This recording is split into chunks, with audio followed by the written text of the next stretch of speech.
La Martinique est belle, mais fragile. Les activités humaines côtoient une nature riche en faune et en flore. Afin de préserver cette symbiose, les 40 co-signataires du contrat de baie de la baie de Fort-de-France se sont engagés à restaurer et protéger la qualité des eaux et des écosystèmes du littoral et de son bassin versant.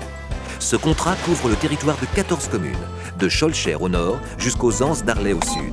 Il permet à chacun d'agir par des actions concrètes. J'ai un petit espace où j'ai planté de la canne. Je souhaite optimiser le rendement de ma parcelle le plus naturellement possible. Existe-t-il des méthodes qui respectent l'environnement?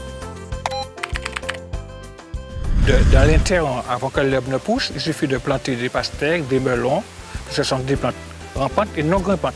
Il y a pas mal d'années, j'ai planté des plantes de gombo tout au bordure des traces. Ça empêche l'herbe d'entrer dans l'intervalle. C'est une très bonne idée. Concernant les traces, j'utilise une débroussailleuse pour nettoyer les traces. Et c'est vite fait. Je suis très satisfait de ces méthodes-là. Sur un hectare, je produisais par le passé entre 60 et 50 tonnes de canne. Aujourd'hui, je peux produire 80-90 tonnes de canne en appliquant ces méthodes. C'est une excellente idée. Je dis que notamment les petits agriculteurs de petite surface peuvent s'investir dans ces méthodes-là.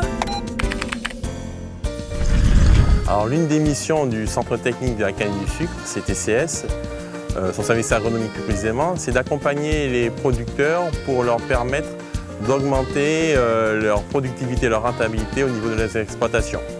Nous insistons sur le respect de l'environnement, donc nous essayons de préconiser autant que faire se peut des méthodes peu consommatrices de produits phytopharmaceutiques.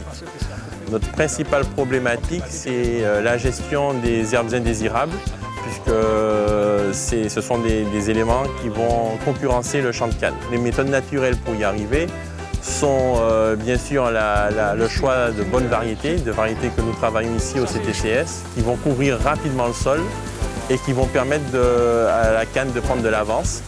Nous avons aussi l'utilisation de plantes de service. Nous utilisons aussi sur des exploitations le paillage naturel, soit avec de la bagasse, soit avec de la paille de canne. Et puis, quand c'est possible, la rotation de culture. Et ces méthodes peuvent être utilisées par tout un chacun dans des exploitations familiales ou de petite taille, sans aucun souci. Pour préserver nos eaux, notre environnement, je signe le contrat de baie. Contrat de baie, baie de Fort-de-France. L'engagement de tous, l'action de chacun.